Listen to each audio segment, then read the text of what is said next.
नमस्कार साथियों, मेरा नाम है विशाल रामकर और आपका स्वागत है हमारे चैनल श्री विरूपाक्ष सरकार पर। आइए हम लोग श्रीमद् वाल्मीकि रामायण में बालकांड शुरू करने के पहले इसकी विधियां जानें।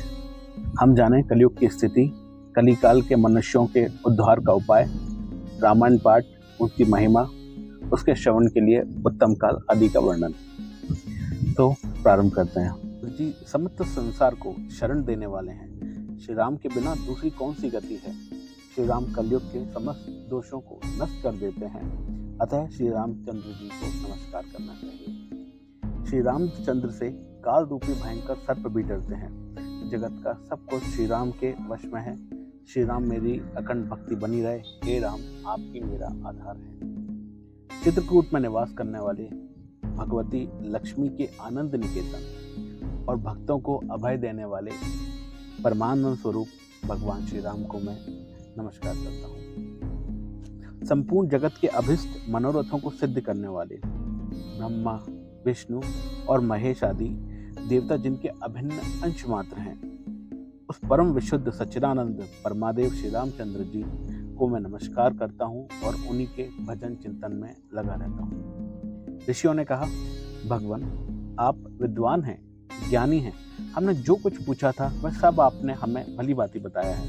संसार बंधन में बंधे हुए जीवों को दुख बहुत है। इस संसार बंधन का उच्छेद करने वाला कौन है? आपने कहा है कि कलयुग में वेदोक्त मार्ग नष्ट हो जाएंगे। अधर्म परायण पुरुषों को प्राप्त होने वाली यातनाओं का भी आपने वर्णन किया है। घोर कलयुग आने पर जब वेदोक्त मार्ग लुप्त हो जाएंगे, उस समय पाखंड फैल जाएगा। यह बात सिद्ध है। प्राय सभी लोगों ने ऐसी बातें कही हैं। कलयुग के सभी लोग काम वेदना से पीड़ित, नाटे शरीर के और लोभी होंगे तथा धर्म और ईश्वर का आश्रय छोड़कर आपस में एक दूसरे पर निर्भर रहने वाले होंगे। प्राय सभी लोग छोटी आयु और अधिक संतान वाले होंगे।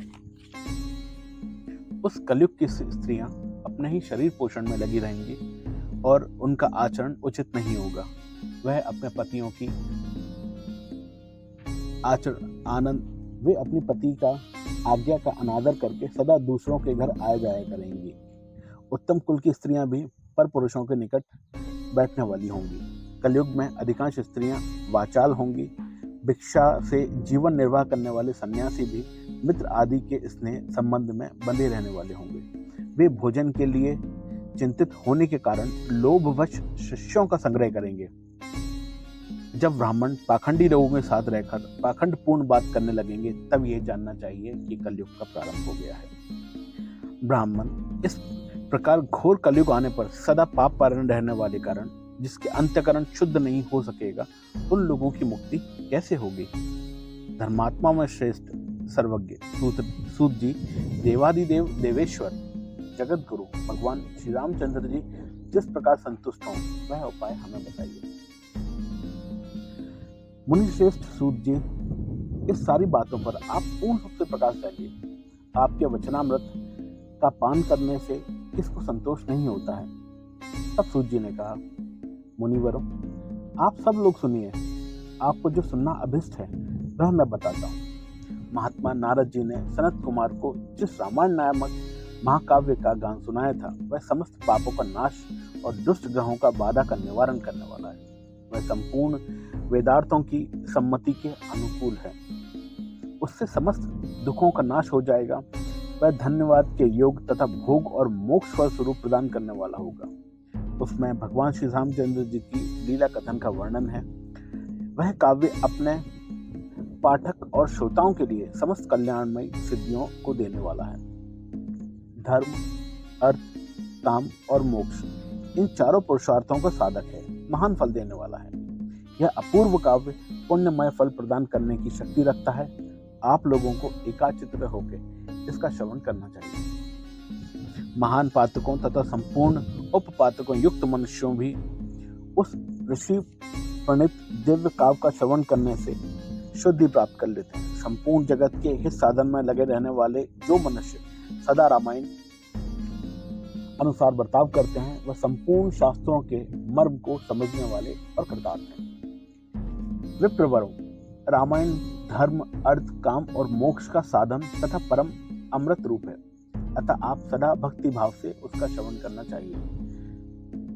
जिस मनुष्य के पूर्व जन्म के सारे पाप नष्ट हो जाते हैं, उसी का रामायण के प्रति अत्यधिक मोह होता है। यह निश्चित बात है। जो पाप के बंधनों में जकड़ा हुआ है, वह सदा ही रामायण कथा की अवहेलना करेगा और दूसरी निम्न कोटि की बातों में फंसा रहेगा।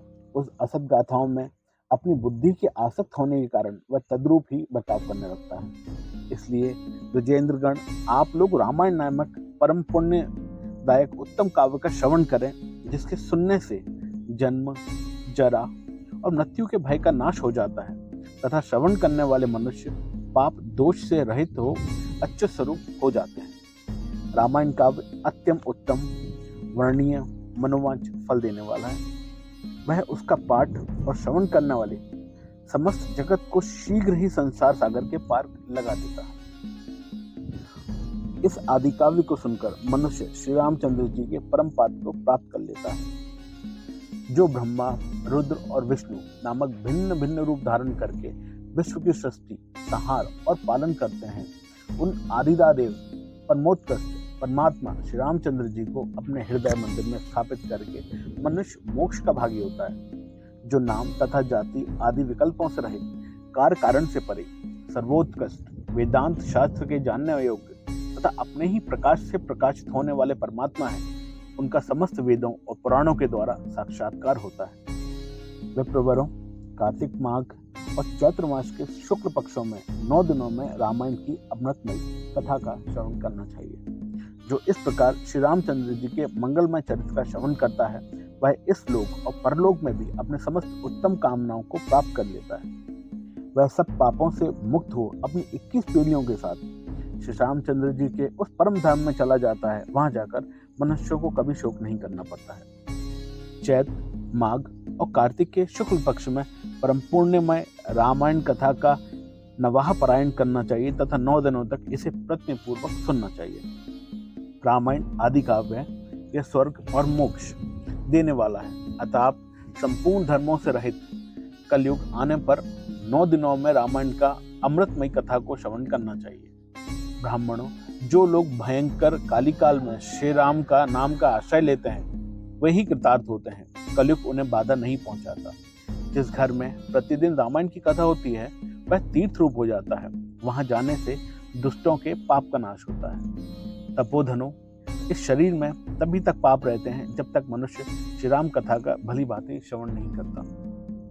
संसार में श्री रामायण की कथा परम दुर्लभ ही है। जब करोड़ों जन्मों के पुण्यों का उदय होता है, तभी उसकी प्राप्ति होती है। श्रेष्ठ ब्राह्मणों, कार्तिक, माघ और चैत्र के शुक्ल पक्ष में रामायण के श्रवण मात्र से सौदास भी शाप मुक्त हो गए थे। सौदास ने महर्षि गौतम के शाप से राक्षस शरीर प्राप्त किया था।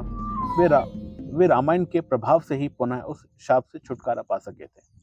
जो पुरुष श्री रामचंद्र जी की भक्ति का आश्रय ले प्रेम पूर्वक इस कथा का श्रवण करता है, वह बड़े बड़े पापों तथा पापक आदि से मुक्त हो जाता है।